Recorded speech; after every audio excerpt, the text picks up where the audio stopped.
Get out of here. Get out of here. Get out of here. Go home to mommy. Go home. Bye. Go home to mommy. Go home to mommy. Tell her to tuck you in bed.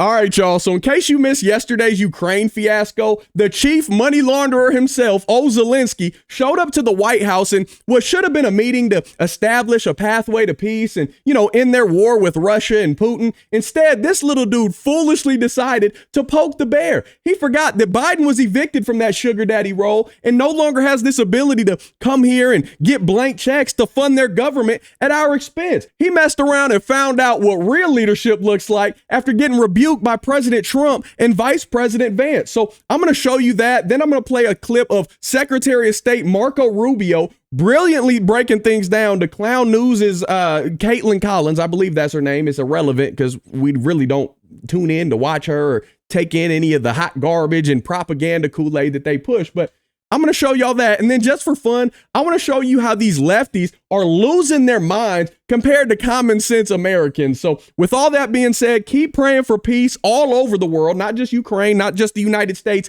everywhere. That's what we want. Blessed are the peacemakers. So that's what we're going to keep hoping for. And keep having faith in Jesus and know that regardless of whatever's playing out here, God is always in total control. Amen. Let's get it popping. To bring it into this conflict. Have you ever been to Ukraine? Did you say what problems we have? I have been to. Come once. I've actually watched and seen the stories, and I know what happens is you bring them on a propaganda tour, Mr. President. Do you disagree that you've had problems? And do you think that it's respectful to come to the Oval Office of the United States of America and attack the administration that is trying to prevent the destruction of your country? Everybody has problems, even you. But you have nice ocean. And don't feel now, but you will feel it in the future. Don't tell us what we're going to feel. We're trying to solve a problem. Don't tell us what we're going to feel. I'm not telling you. Because you're in no position to dictate that. That's exactly what you're doing. You're in no position to dictate what we're going to feel. You're gambling with World War III. Offer some words of appreciation for the United States of America and the president who's trying to save your country. Accept that there are disagreements, and let's go litigate those disagreements rather than trying to fight it out in the American media when you're wrong. Then you tell us, I don't want a ceasefire. I don't want a ceasefire. I want to go, and I want this. Look, if you could get a ceasefire right now, I tell you, you'd take it so the bullets stop flying and your men stop getting killed. Of course, we want to stop the war. But you're saying you don't want a ceasefire. But I said to you, I want a ceasefire. With guarantees. Because you'll get a ceasefire faster than an agreement. Ask our people about ceasefire, what they think. That wasn't with me. For you what that wasn't with me. That was with a guy named Biden, who was not a smart person. No, they broke it with Biden because Biden, they didn't respect him. They didn't respect Obama. They respect me. I've empowered you to be a tough guy. And I don't think you'd be a tough guy without the United States. And your people are very brave. But you're either going to make a deal or we're out. And if we're out, you'll fight it out. I don't think it's going to be pretty, but you'll fight it out. But you don't have the cards. But once we sign that deal, you're in a much better position. But you're not acting at all thankful. And that's not a nice thing. I'll be honest, that's not a nice thing. This is going to be great television, I will say that. He's got to say, I want to make peace.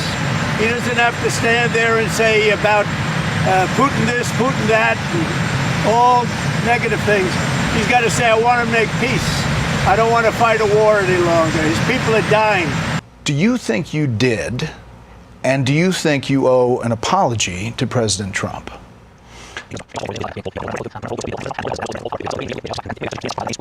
So I'm not hearing from you, Mr. President, a thought that you owe the president an apology. No, I respect President and I respect American people. And if, I don't know, if I think that we have to be very open and very honest. And I'm not sure that we did something bad. We just heard from President Zelenskyy. He said he does not think that he owes President Trump an apology for what happened inside the Oval Office today. Do you feel otherwise? I do, because you guys don't see, you guys only saw the end. You saw what happened today. You don't see all the things that led up to this. So let me explain. The president's been very clear. He campaigned on this. He thinks this war should have never started. He believes, and I agree, that had he been president, it never would have happened.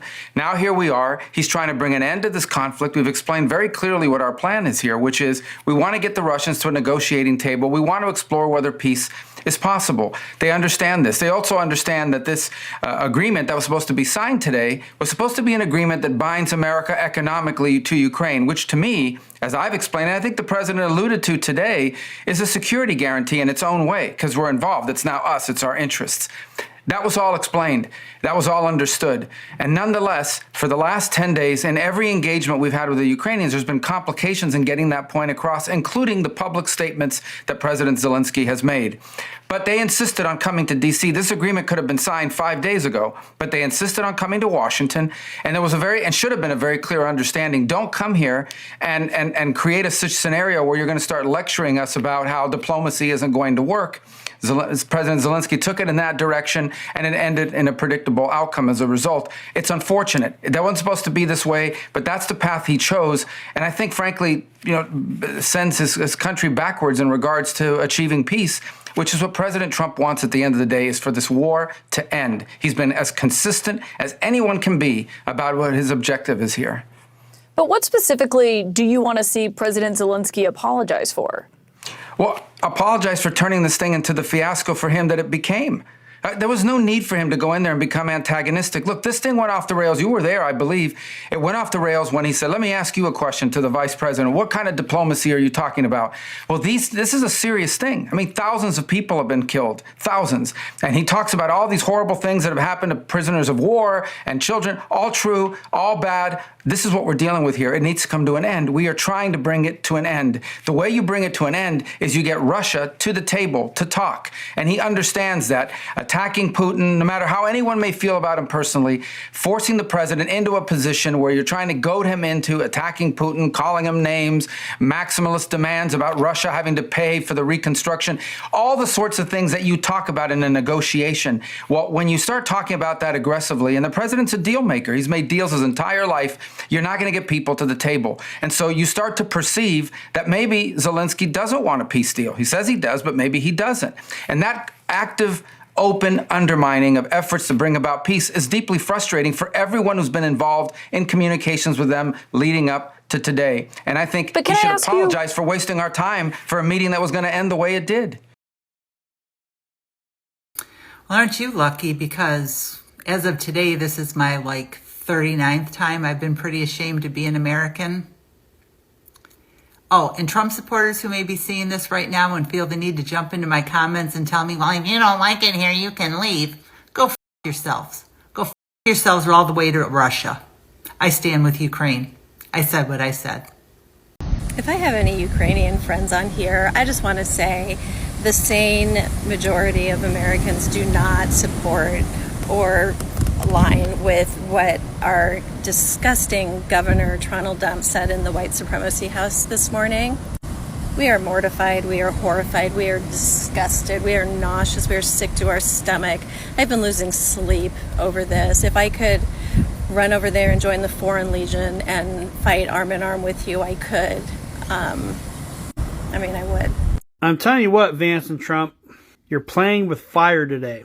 After what you did to Zelenskyy today, I won't see my country turn into the bad guys. We will not be the axis of evil.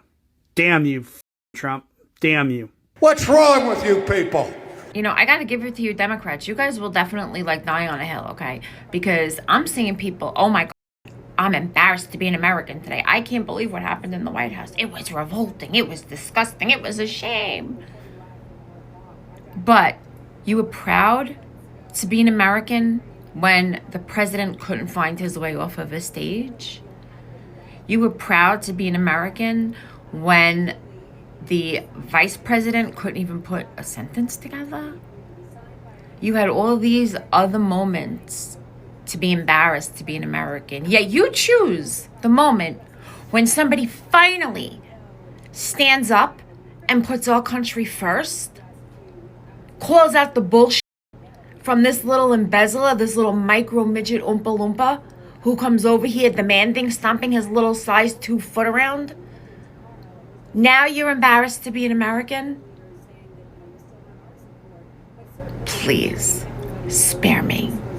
You see, I love me a man. Now, Trump is a man's man. Whether you blue collar or you in the White House, it ain't nothing like a strong man to stand up to another man and protect his family and protect this house. And that's exactly what he did with Zelenskyy today. You don't come in our house. You don't come to my family's country and disrespect me or disrespect us. And let's not talk about JD Vance. They was standing on business. You don't come to a made man like Donald Trump and the Dream Team and talk to them like they minions. See, you got away with that with Biden. There's a lot of men of America, and men are coming back because that last administration, they wanted men to act like girls. Us real women, especially us MAGA women, we love a man's man. Where the real men at? The man is back, baby. America is back. And Trump just told him like a man tell another man to his face, don't you come up in my house and disrespect me. As a matter of fact, go home. Go home and come back when you ready to talk peace. He little boyed him as he should. And that's what a commander-in-chief looks like.